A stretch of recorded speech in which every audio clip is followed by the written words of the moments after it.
Just a fun little jam to start this week's live lesson out. Welcome here. I'm Nate Savage. That's Andrew if you don't know us.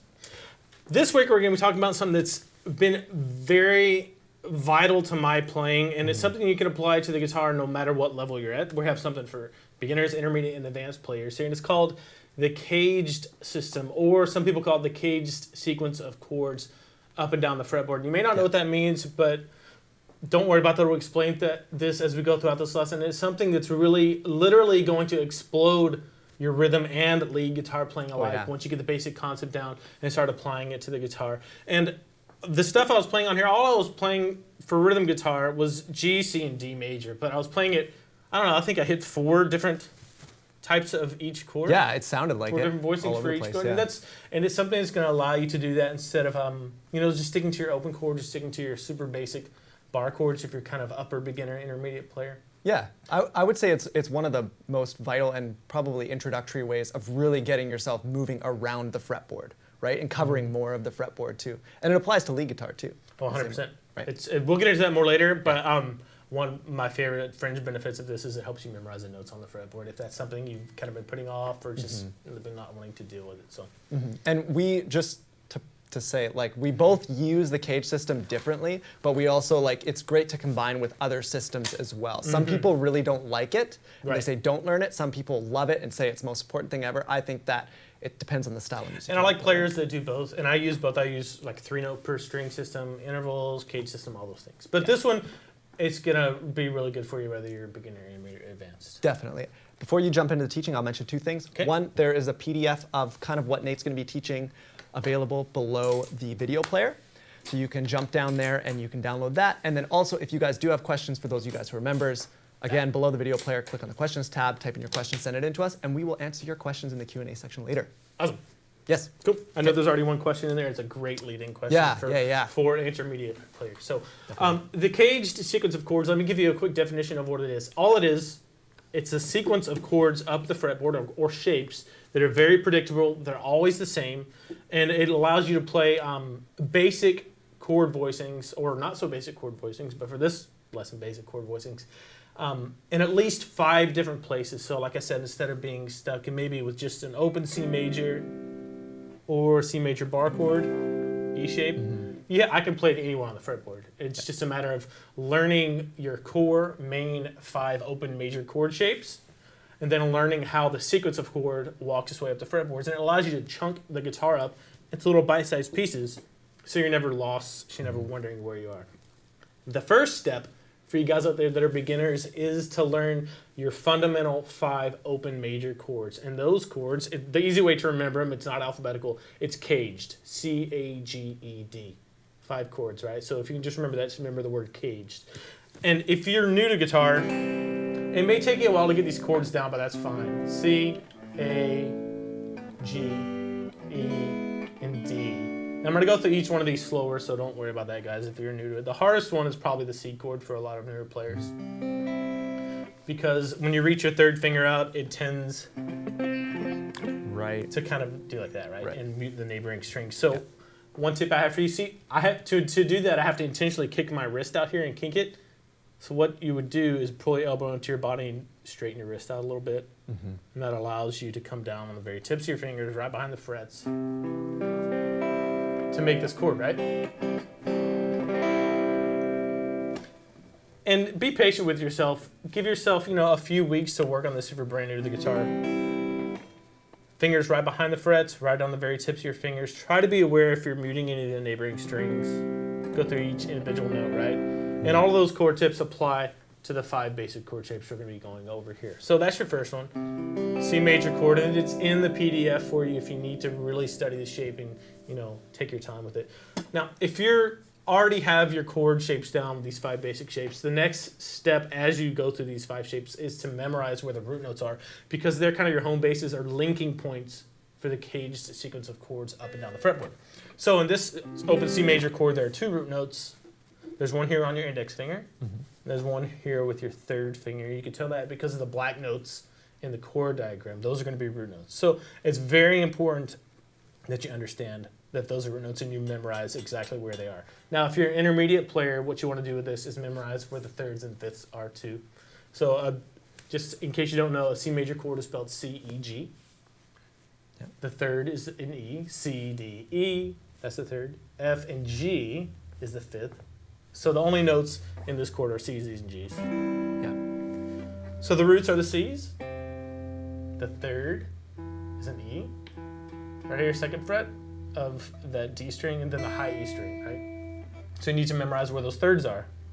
And then the fifth is a G. You need to memorize where that is too if you're intermediate player. That's kind of like step 2 of these open chord basic chords. And that's for all 5 of these. So step number 1, get the chord down to where you can play it and memorize where the root notes are. Step number 2, know how to spell it, C-E-G, and then know where the roots, thirds, and fifths specifically are located in each chord. So, and that's kind of a big overview of how we're going to attack each one of these chords. And we'll hit the rest of them a little bit quicker just for time's sake. Yeah. So the next chord is an A chord. Hopefully you know this one already. If not, if you're a brand new guitar player, you're going to have to scrunch all 3 fingers up, 1, 2, and 3, on the second fret of the D, G, and B strings without muting any of the neighboring strings. Be really careful, make sure not to kink your wrist too far one way or the other.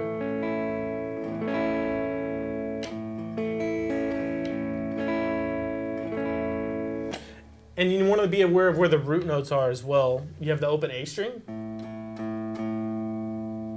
You have the G string, second fret. It's an A as well. So those are both roots, and you can tell that because they're black dots on the, or filled in dots on the diagram, right? Now, an A major chord for you intermediate players out there is spelled A, C sharp, E. So we need to memorize where the thirds and the fifths are too, ideally. So this note right here with your first finger, it's an E, that's the fifth. We also have an E on the open high E string. That's an E, fifth. The only third in this chord is with your third finger or the second fret of the B string. So you have root, fifth, root, third, that's C sharp, and then another fifth right there. A, E, C sharp, E.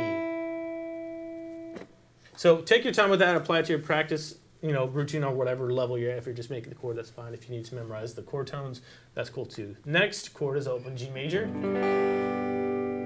And hopefully you know that one too. If not, I like to make this one with my second, third, and fourth fingers instead of my first, second, and third fingers. But it's up to you. You can do it either way you want. But again, you're going to want to come down on the very tips of your fingers, right behind the frets. Don't kink your wrist too far one way or the other. And if you're having trouble getting a good angle on it, bring that elbow in. And for you intermediate players, realize that there's a G here on the low E string. There's a G here on the high E string. And then the open G string. This 6-note chord has, 6-string chord, has 3 root notes in it. You also have this third right here. A G major chord is spelled G, B, and D. You have a third right there, that B on the A string, and then the B, open B, right? Second string. And we only have one D, 1/5. Yeah. That's the open D string. So just be aware of that. If you're an intermediate player, maybe spell the G major chord out loud, GBD, and then go through, okay, root, third, fifth, root. What is this? B, third, and then root again, right? Okay, we're getting there. E. E's next, right? Okay, same tips for this one. If this is new to you, just go through them. Put your fingers exactly where they need to be. Make sure you're not muting the neighboring strings, especially with this third finger right here. Bring your elbow in. Don't kink your wrist too much. And this one is full of roots. So you have 3 roots in it. Low E, open. High E, open. Second fret of the D. Right. And you have 2/5. The A string, second fret. Yep. And B string, open. And by the way, E major chord is spelled E, G sharp, B. So roots, fifths, and only 1/3 there on the first fret of the G string, that G sharp. Last chord, D. So open D major, you leave out the low E and A strings, right? Now, a D major chord is spelled D, F sharp, A. 1, 3, 5 of a D major scale, right? You can play this low A string but most people usually don't, unless they're very want a really specific sound. So leave the low E and A strings out just for this lesson's sake. The roots are the open D and this note right here on the B string with my third finger. There's a fifth right here, an A with my first finger, and then the only third in this chord is on with my second finger on the second fret of the high E string. So if you're a beginner, like the first step is to get these open chords down. And these 5 fundamental chords are going to take you a really long way if you know how the chords made, know how to make them. They're the foundation for a ton of major and minor chords, extended chords, 7th chords, 6th chords, 9s, 11s, 13s, all those types of things. They're going to be coming in really handy when you learn your scales all the way up and down the fretboards to know where your chord tones are for the notes that you want to emphasize when you're using certain chords and improvising and things like that. Now, to get into the CAGED sequence. Now, you already know the order of them, C, A, G, E, and D. So what does that mean? Now, if I start with a C major shape, that's the first letter in our CAGED sequence, right? C. What's the next letter in the sequence, Andrew? A. That's very good, thank you. And there's a simple rule to be able to tell how to use the next shape in the sequence. And when we talk about C, A, G, E, and D, we're talking about the shapes, not the literal chords, right? Just the shapes. So the rule is on the shape that you're currently on, use the root note that's farthest up the fretboard. Okay? Yeah. That root note will become the lowest root note in the next shape in the sequence. Right. So if I have this, my highest root note up the fretboard for the C shape is right there on my third finger. And that's why it's so important to know the root notes for these 5 chord shapes, right? Yeah. Because we're going to be using them to link these chords all the way up and down the fretboard. So next chord in this sequence is what? A. So that's going to become our root note, our lowest root note for the next chord in the sequence. So check it out. That is a C major chord using an A shape, right? Because check it out, an open A major chord, the lowest root note is where? It's right here on the open A string. So that's the shape that you need to use next in the sequence. You have a C major, go to the highest root in that shape, and it will become the lowest root note in the next shape in the sequence. So C, A. That's a C note right there on the 3rd fret of the A string, so that is, and a lot of people know this bar chord already, just a regular A major bar chord shape because of A, B, C. And a lot of people already know that, especially with the E and A bar chord shapes, but not a lot of people use, or I would say a minority of guitar players globally use, or say a majority, don't use the G, C, and D shapes. And that's what we're going to kind of focus on here. Right. So most people know this if you're an intermediate player, right? But what's the next chord in the sequence after A? G. G, right? I'm just getting him to say these because I'm concentrating on changing chords. So, so we take our rule, take the highest note up root note up the fretboard in this shape, and that'll become the lowest root note for your next shape in the sequence. So see a G. We need a G shape that uses this root note right here with my 3rd finger as its lowest root note. Okay. So this is a nasty one, man. Look at that. It's a G major bar chord. All I'm doing is taking, like, for example, taking that E, moving it all the way up, taking an A, move it all the way up, take a G, same thing, move it all the way up, take a D, move it all the way up, and then C. This one's a little bit nasty. Move it all the way, move it all the way up. Anyway, so that's the idea. Nobody wants to play this chord shape. I admit I occasionally have if I don't have a capo when I'm playing acoustic or something like that. Right. But nobody wants to play that. No. So I'm going to show you some shortcuts that you can use to make these CAGED shapes a lot more usable for yourself. And there it is. So you know this G chord shape with 4 fingers. Hopefully you know that. If not, you can add that 3rd finger in there on the 3rd fret of the B string. And that's basically what I'm going to be doing here. So if to think about this another way, here's my C note from my A shape. That's my lowest root note, just like my lowest root note for this G chord is my open G string. So I can also think about these notes here. Yeah. Forgetting the name of my chord. These notes are now C notes, but I'm using a G shape, right? So was this 8th fret of the E strings. Both the E strings is a C. So those are my roots. That's why it's so important to know, to be able to visualize these chords and where you want to put them. But like I said, nobody wants to play that. So what you can do is just omit the bottom 2 notes. Yeah. And then just bar those 3 notes with your index finger. And you're just not playing the E and A string. I'm just not playing them at all. Either I'll strum and just like purposefully aim to not hit them, or play them with my fingers in a pick. Right. Now, the one voicing that I really like for this one is to take my pinky and grab the high E and B strings there, just like you would make kind of this chord. Okay. Same thing. But now I'm playing a C using a G major shape. And it's really important when you do this to either be visualizing this root note right here and this one on the B string, or to be visualizing this whole shape. Yeah. It's really up to you, but I would suggest working on visualizing each whole shape as you do this. Yeah.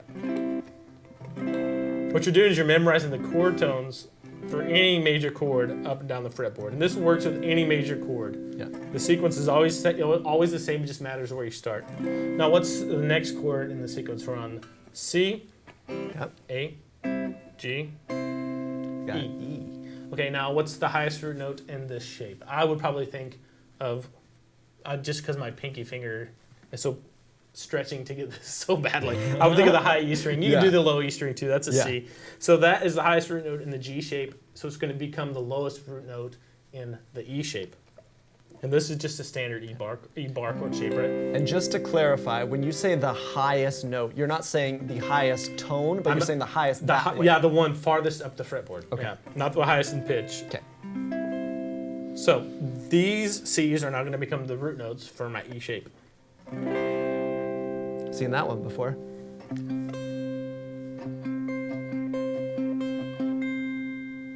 So like working on visualizing that is a big part of this, and then working on getting just the physical coordination if you're not used to playing these shapes, right, is important too. Now the last shape in the sequence is a D chord.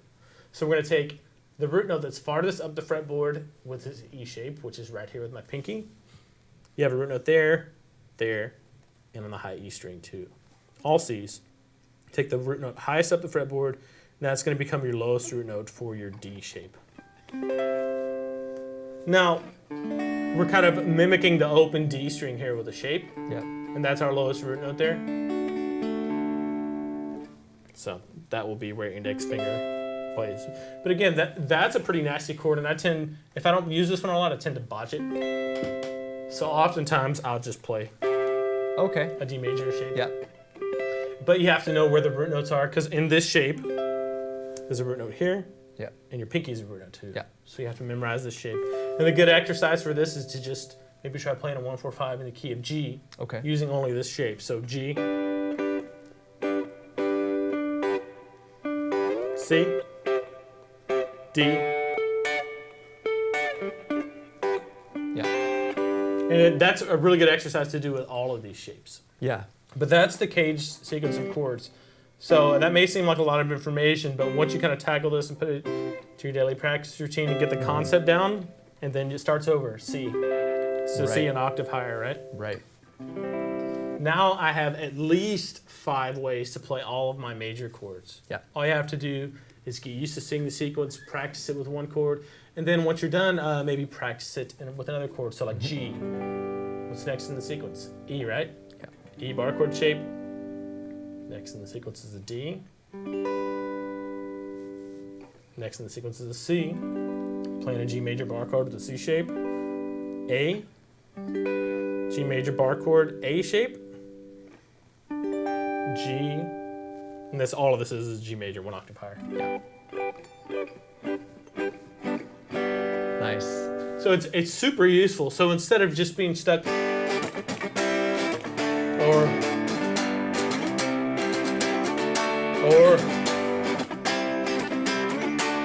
which are the standard options, now you have all these.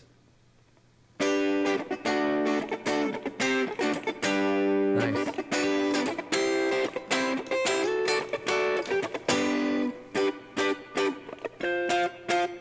was in the key of C there. So G,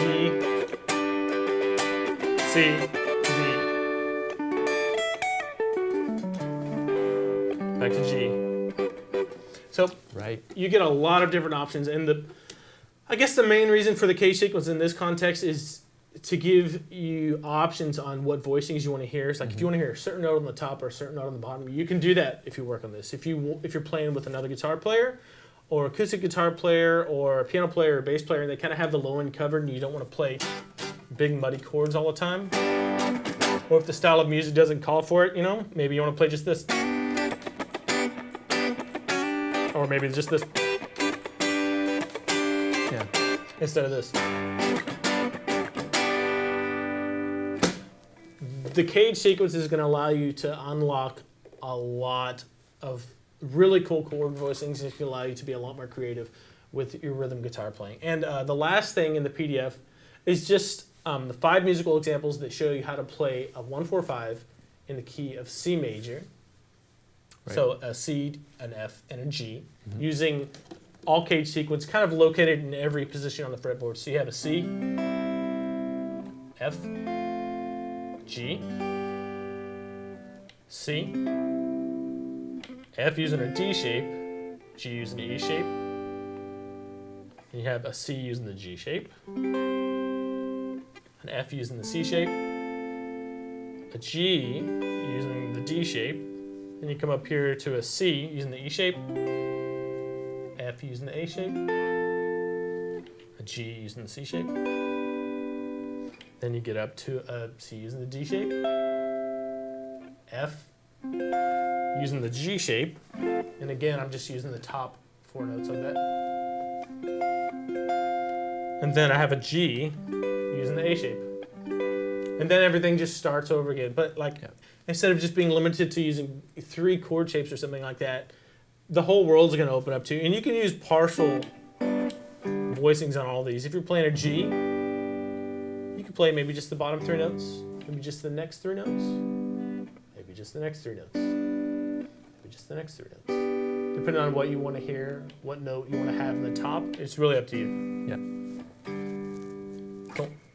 Very nice. Now, I'm not going to lie, it's going to be very intimidating when you're first getting into this, and it's kind of a lot of work to get into it to where it's really usable, but it is definitely worth it, because this is not only going to help your rhythm playing, but like we kind of mentioned, it's going to help you a lot of your lead playing and just musicianship and fretboard navigation in general.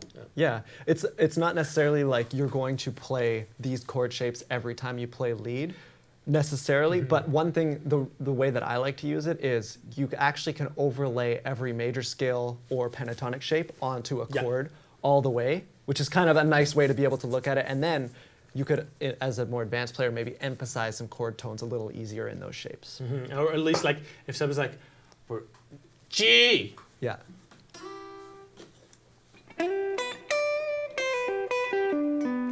That's the C shape. See that? I know those are all safe notes no matter what. If it's a G major, if they say A minor,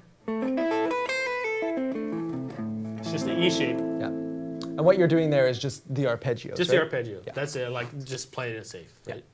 Yeah. Very cool. Cool. Sweet. That's all I have to say about that. That's all you got to say about that. So I guess, do you want to jump into some questions then? Is it time? That'd be good. Yeah? Okay. So let me grab the computer here. I already know the first question, unless there are any of those, but I'm going to go ahead and reiterate it. I kind of mentioned some things along with it. Okay. For it, but it's always good. Like, to me, this at a church gig, the chord progressions are generally usually simple. So I look at this as a game to see how creative I can get with linking chord progressions in different parts of the neck on the fly. It's really good practice. Really good practice. So I'm just doing kind of some voice leading and stuff. So as of right now, we actually have one question in there. Okay. So it's just the one. So otherwise, we can just talk about some other stuff. So this one's from Matthew. The G and C forms of the CAGED system are very difficult for me.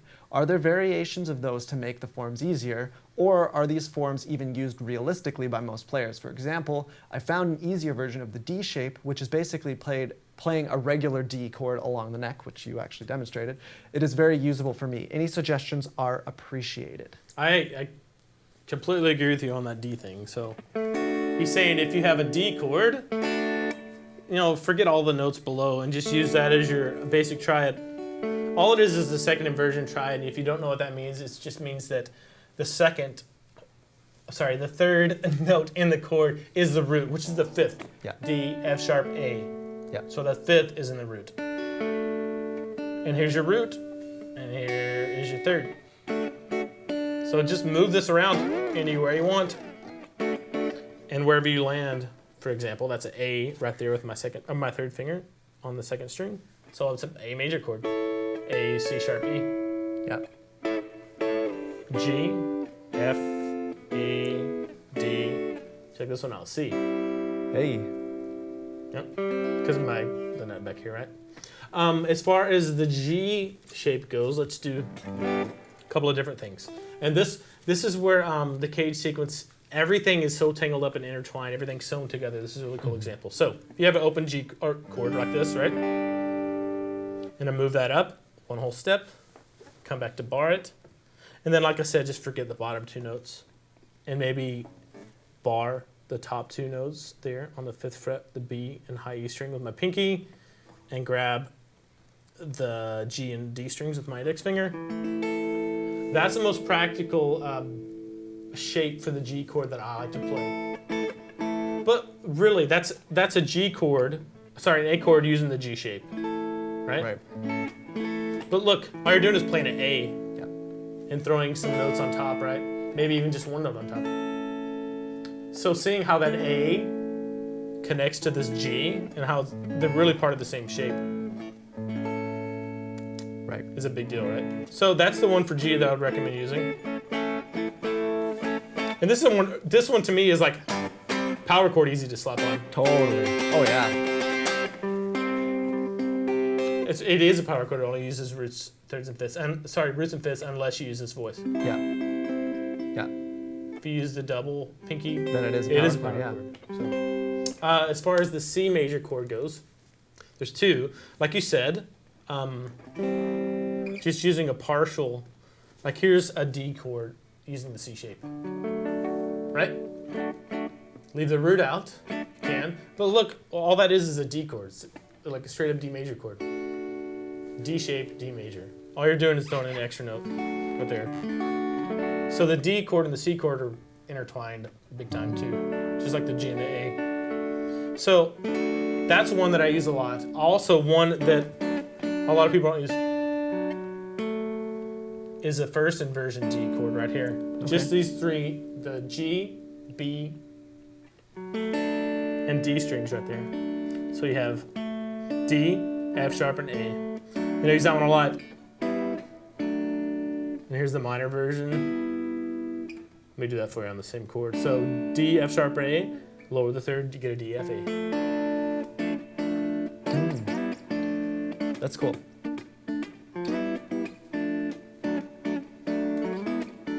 Yep. Very so cool. Those are the most practical shapes to use for CAGED sequence chords that are awkward, like the G and the C. It does require some visualization power because this doesn't really look like a C or a D. You have to either look at the D and reference that, or look at the C and reference that. Yeah. Or ideally, just know what notes you're playing. Yeah. D, F sharp, and A. Yeah. I know instead of using the C one all the time, I just use the top 3 strings of the C one, which is just a D shape. Right, exactly. Right? So double dipping a little bit. Very nice. Okay, next question.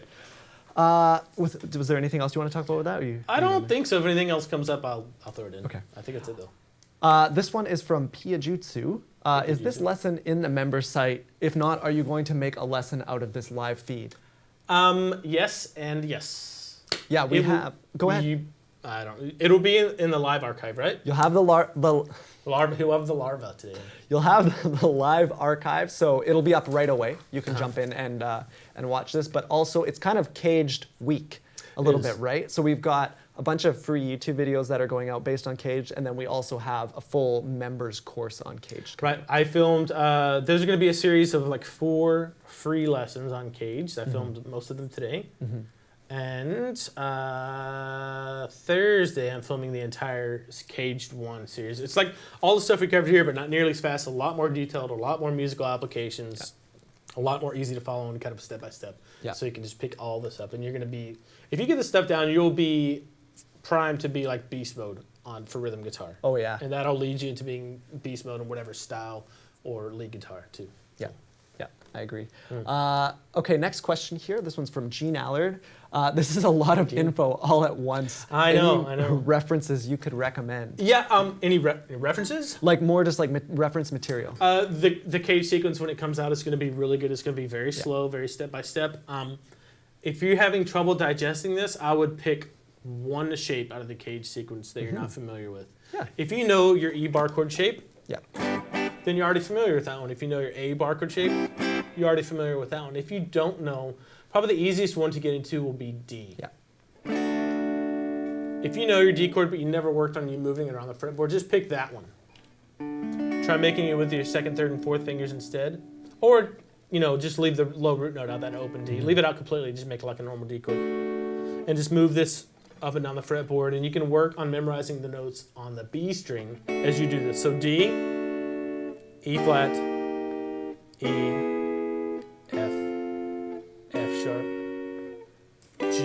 And you may just want to do natural notes at first. D, E, F, G, A, B. But that's what I would do. And even taking the E and A by themselves without making bar chords, if you don't want to make bar chords, you just can't do it.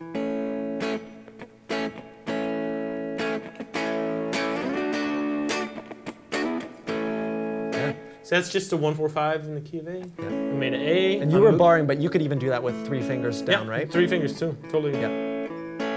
Then move it up to where your root note is on a D. Yeah. Then an A. I'm sorry, E. Yeah. Back to an A. The important part is just to make progress. Pick one chord shape and start to move it around, just like you did if you're learning your bar chords. If you haven't learned your bar chords yet, you might want to go check out Bar Chords 1 on the site. Definitely. And then a couple other things I will mention. You do have kind of like a overview caged lesson just on the free guitarlessons.com site. Yep. So you dig through there. I think it's under music theory, like guitar theory kind of thing. There's a category. And you can find, I shared it on Facebook today. Oh, you did? Cool. Yeah, you can find it on Facebook. And that one will give you kind of, again, an overview. It's a shorter lesson. It's pretty quick. It's like this really condensed. Exactly. And then there's also 5 pentatonic scale shapes, I believe, is one of our lead guitar, again, free lessons. And I think it has the scale shapes and the chord that goes along with the caged with it. Oh, okay, cool. Yeah, I'm pretty sure it's that. I didn't even know that. So you can check out those. Those ones, yeah, those lessons are from a couple years ago, I think, a year or two ago. So, next question from Shellac. So from a beginner's standpoint, it's necessary to know how scales are broken down. Knowing the 5 chords, roots, and bar chords that match is really progress with this. Kind of catching on, but breaking down how you know where you move onto the next shape is a bit fuzzy. Okay, let me go over that for you. Again. Yes. So, the CAGED sequence, C-A-G-E-D. Hopefully you understand. Just follow the letters in the little acronym CAGED, right? So C, the shape, A shape, G shape, E, D. That's the first step. You have to know those chords. You absolutely have to know those chords cold. They don't have to be perfect sounding, but you do need to know the shapes so we can go right to them. And you should know where the root notes are. If things are a little fuzzy, it might be because you don't know where the root notes are. Yeah. So the lowest root, the root note that's highest up the fretboard for this chord shape, the C shape, is right here. My 3rd finger, 3rd fret of the A string. Yeah. That is going to become my lowest root note, or the root note that's farthest down the fretboard for the next shape in the sequence. The next shape in the sequence is an A. So what we have to do is move this A chord up to that root note. Yeah. And again, if you haven't gone over bar chords at all, I would really suggest going through Bar Chords 1 in the members area. And you don't have to be able to play bar chords cleanly to make good use of all this information, right?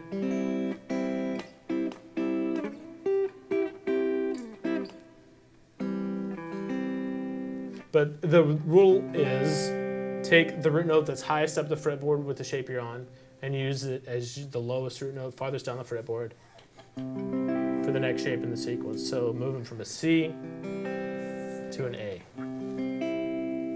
And that's a good start. Just keep doing that over and over again until things start to click.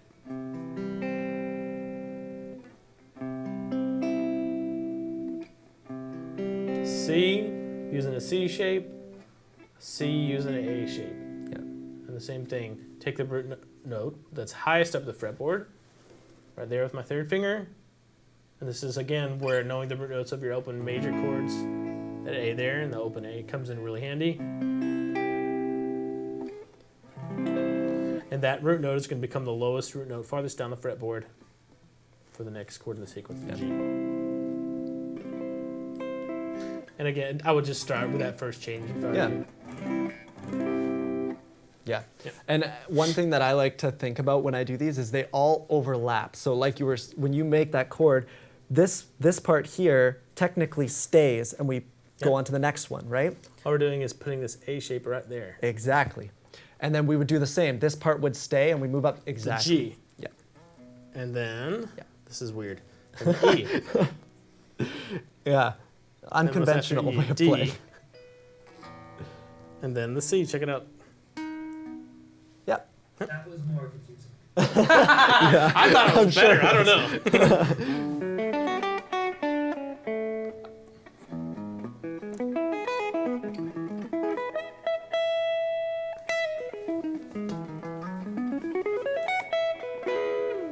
It's like all that playing right there, just thinking about chord shapes up and down the fretboard. That's it. Yeah, very cool. Next question. Okay. This one's from Bill Bright 486. Hey, Nate and Andrew, I like using the CAGED sequence for leads especially. Nate, you have taught me that one use for the pentatonic. Hold on, I got to reread this. Nate, you have taught me that one can use the pentatonic scale for blues and rock. Playing the pentatonic scale up the fretboard to, say, a 12-bar blues sounds pretty good. I remember once you said in a live broadcast that rock and roll guitar players don't want you to mention the CAGED system, let alone play it. Why is that? You taught me to play the minor and major scales up the fretboard too.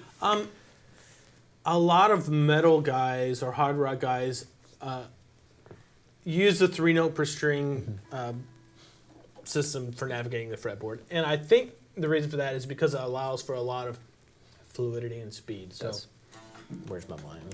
So, instead of playing like 2 notes on some strings, they'll have, and 3 notes on some strings, 3-note per string system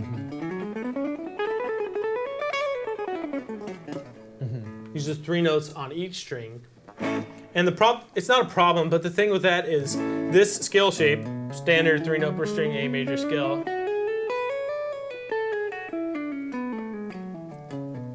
has this chord shape and the next chord shape of the D. Yeah. So it's hard to visualize if you've never done it before, but check it out. It's just a D shape right here. Right. Yep. So it covers both. Yeah. And that bleeds over into the C shape.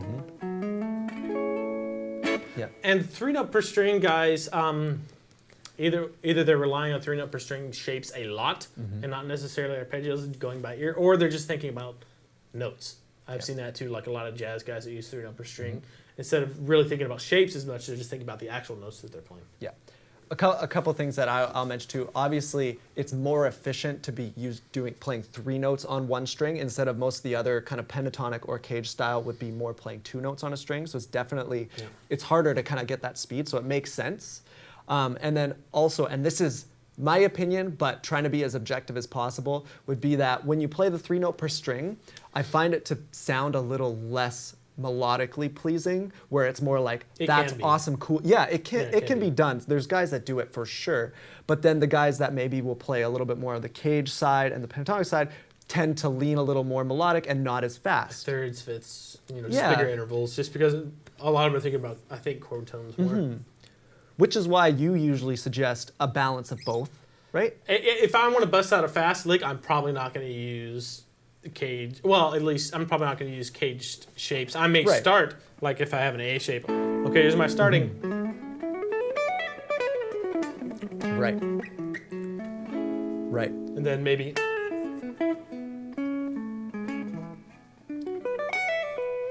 If I want to think about the notes I'm playing more, I guess I use the CAGED sequence. If I want to do something a little more blazing than this 3 note per string. That's just me though. Yeah, it's tough. It's easy to do, kind of hard to explain some of that stuff. A lot of country guys, because playing over changes, like actually playing over the changes is so important in country music, they use cage select. Oh yeah, yeah, no doubt. That's a great question though, and I don't know if there will ever be settled science on the cage versus 3 note per string. Like at the very minimum, this is great for your rhythm guitar playing because you're going to know many voicings, like the basic 5 and then the fragments of those 5 that we talked about all the way up and down the fretboard, and you're never going to be stuck in a box or stuck in a rut saying, hey, I might. You're never going to have that problem again if you work on this a little bit. No doubt. Yeah, exactly. Okay, next question from Zopen14. Can you build any chord in this fashion, like an A minor with a C shape with a minor third? That is a really good question because this is just the intro to what you can do with chords like this. You can do it for minor chords, and a lot of the cage shape are the foundation for all of your core major, minor, minor 7, major 7, dominant 7, 6, 9, minor 9, all the way, all the extensions you can make with these chords. It's just a matter of moving notes around once you get them down. Like this is a really good example. Let's do a E major chord using the D shape. Right? All it is a D moved up one whole step to an E. Nice. E major 7. I just took the root down 1/2 step, and now I'll have major 7 in there. Lower that 7 again. You get a dominant 7. 6 guys on the Richard. Yeah. Oh, hold on, I gotta play it.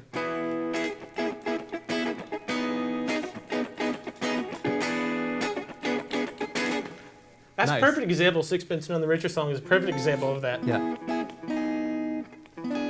But if you know that this is the root, if you know this is the 3rd, if you know this is the 5th, and this is the root, I know 7th is right below that. Totally. I know lowered 7th is right below that. And I know if I lower this 3rd, what happens? You get a minor chord. So minor 7, minor 7. What happens if you lower the 5th of a minor 7th chord?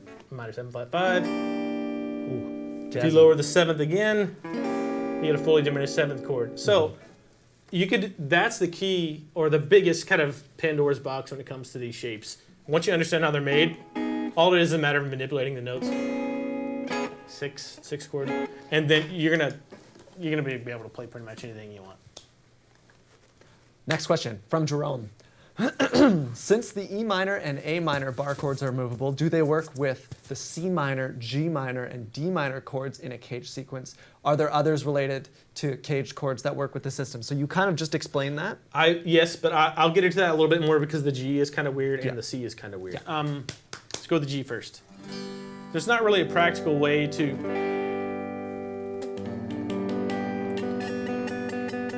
There's a 3rd right here with this open G, so it's very hard to lower that. Now what you can do though is completely kind of change the voicing, and I'll show it to you right here. So if you took your pinky and barred these 3 notes, you're ending up with the notes in a G minor triad. But I'm still thinking about this G minor shape, or this G major shape is kind of a reference. All I'm basically doing, so G, B flat, and D, and then a G on the bottom. And that's the reference note that I kind of use for this. Here's a D, open D, G, B flat, D, and then another D right there. So that's how I think about a G minor shape. Yeah. So I know this is a G right here with my pinky because of this shape. Then I just move that around. Wherever my pinky goes, that's what it is. So C minor. D minor, there's a D right there.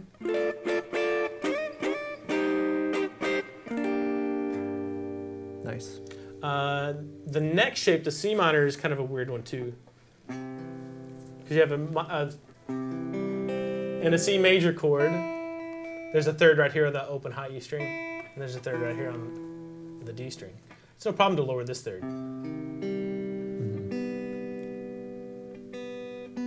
But when it gets, sorry, that was the wrong note. But when it comes to this 3rd on the high E string, you can't really do that efficiently in a shape as far as with the C. So when it comes to the C, I just usually think of just these 3 notes.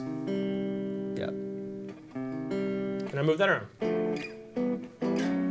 So if you need, like, I don't know, E flat minor. Nice. Super simple voicing for that.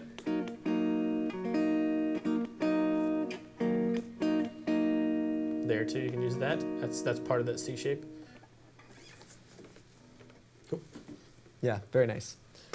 It gets so confusing. It's a lot of stuff. It's I'm not kidding. It's tough at first. I mean, I still work on this, and if you're like an intermediate player, let me tell you this: if you don't have a reason or motivation behind you to practice this kind of stuff, you're probably not going to get it down because you're going to be like, and why do I need to learn a 1/4 all the way up the fretboard? But if you have a song that you want to learn, I would recommend putting something like practice this on its own for a while, and then put something on with a tempo on it behind you. That way it's going to kick you in the pants. Be like, you have to go. You have to change now. Yeah. And it's going to force you to think about it and recall where all these chords are. And it's going to be really slow going and difficult at first, but you're going to be building skills that are super valuable for you. Yeah, absolutely. Next question here is a little off topic, but that's okay. This one's from Bean Jammin. Hey, Benjamin. He says, a little off topic. I've been thinking about getting a microphone to do some recording on my acoustic, as I think it sounds better through clips online anyway. Do you guys think that's a good investment, and do you have any suggestions as to microphones to buy? That's all you, man. I have no idea. So it kind of depends, obviously, on your budget. Budget's going to make a big difference. Now, the problem with a microphone, with most microphones, anything that's probably more high-end of a microphone is it needs to be converted from analog to digital, so you need an audio interface. Which can be found for like $100. There's a great Focusrite one, and you can plug a microphone into that, and it just plugs USB into your computer, and that's very simple. But there also are USB-only mics. They tend to not really sound as good, but they're still great. I know Blue, the company is called Blue. They make some really nice high-end mics, but they also make one, I think it's like a snowball thing. They also have one, I think, called the Yeti. So there's like the snowball and the Yeti. They've got good names for their mics. Chewbacca, it's the closest I could get to Yeah, Yeti. no, that was good. That's what I thought was happening. Those mics are great, and they're relatively cheap. I know that relatively. I'm not 100% sure on their price. Those are, again, USB. So basically, they have the interface built into them. And then it just goes through USB to convert. So if you wanted to go for something really nice and get some good quality sounds, then you'd probably want to invest in something like the Focusrite Scarlett. A lot of the other members on the site use that one. There's other options too. That's just one. I have one. I know you have one. They're great. They're about $100 to $200. You can find them. Yeah, and Taylor out there has one too. Oh. They're awesome little boxes. The ubiquitous audio interface. Oh yeah, they're awesome. And then what you would look for is, depending on your budget, probably something like a large diaphragm condenser mic is what I would look for. Audio-Technica makes a great one. Shure makes a pretty good one, but I don't know how cheap it is. It's probably closer to the $300 range. I personally use Audio-Technica mics, and I love them. They make some like a mic from $100 up to like $10,000. Like it's everything in between. I'm trying to think if there's any other ones that I could think of, but I don't want to take up too much time. I will email you, and or maybe we'll start a forum post would be better, and we'll kind of talk about mics, maybe with budget and stuff like that. Good question. I like it. I love nerding out about that kind of stuff. Okay, next one here. We've got 2 more questions. So this is from Les Acadians. Hey, Les, student of the week. No, different that's Les. Different Les. Yeah, I think I should just clarify. I think I'm just totally mispronouncing, and I think because this is Vincent, and he's French Canadian, and I think, that's right. Yeah. I think I would pronounce that differently. So I apologize. If you ever want to teach me how to say it right, you can always send me a video or an email and teach me, because I always say Les Acadians, and I know that's not right. Check out the Beppe Gambetta song, Acadian Dream. Yeah? Yeah, it's about that whole story. It's instrumental, but it's really cool. Okay, cool. Yeah. Cool. So, Vincent, hi, I know about the C, A, G, E, and D bar shapes. Not that I can master them yet. I'm wondering how the CAGED system applies to lead guitar. Maybe by the time I'm finished writing this message, you will have answered my question. Okay, let's say I'm playing over a G chord. And I know there's a G here, a G here that's an E shape, a G here that's a D shape, a G here that's a C shape, a G here that's an A shape, and a G here, back to the beginning where we started, that's a G shape, right? If I know that, I know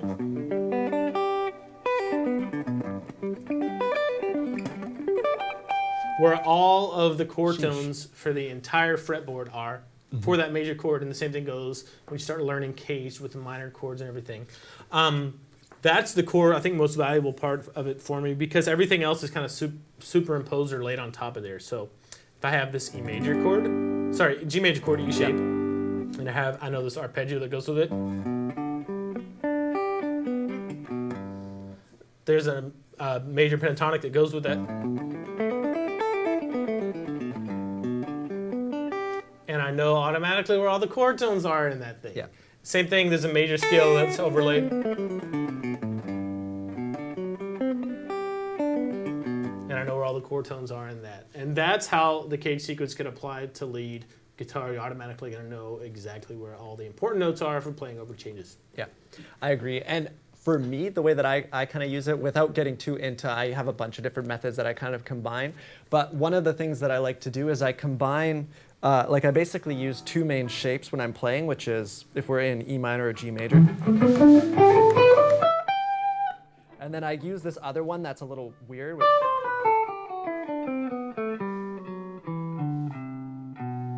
So, and then what I can do is I know that this here is a D shape, so I kind of know where my root, so if I'm in G, I know at least where my G's are.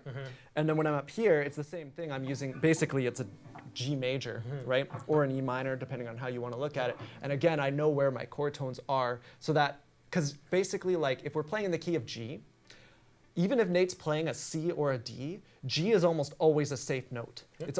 It's almost always okay to go there, and it's always going to sound somewhat okay. So I like having that as kind of like my fallback. If I'm ever like getting a little bit lost, then I'm always like, oh, at least I kind of know the note that is definitely going to sound good here. That's how I use it. Cool. Yeah. Yep. And I'm still working on a lot of that stuff. I'm trying to work on a lot of that with modal stuff, and I've mentioned this a lot lately in live lessons and YouTube lessons. Like I'll go up the arpeggio, right? Then I'll go up the 7th arpeggio, and I'll do a round of this saying all the note names, which I hate doing, but it's really good for me. Yeah. And I'll do the pentatonic scale, and then the major scale, or whatever mode I'm working on. Nice. Yeah. All this stuff is based on CAGED. It's crazy. It's crazy. 100%. I thought there was another question, but it was just a thank you from what you Jerome. thought. So you're welcome. Let me make sure we did answer your question. I believe we did. Yes, we did. Okay, cool. Okay, well that's going to be it. Now we were going to close out. Do you want to do your chord progression or one that I just make up on the spot? Because I've got one. I've got one. You got? Okay. You play it. Well, is yours more aggressive or more subdued? Mine's kind of more subdued. Mine's very subdued. Okay. Mine's kind of medium style. Which one do you want? I want it medium style. Okay. Okay, guys, thank you so much for coming out, and we will see you guys next time.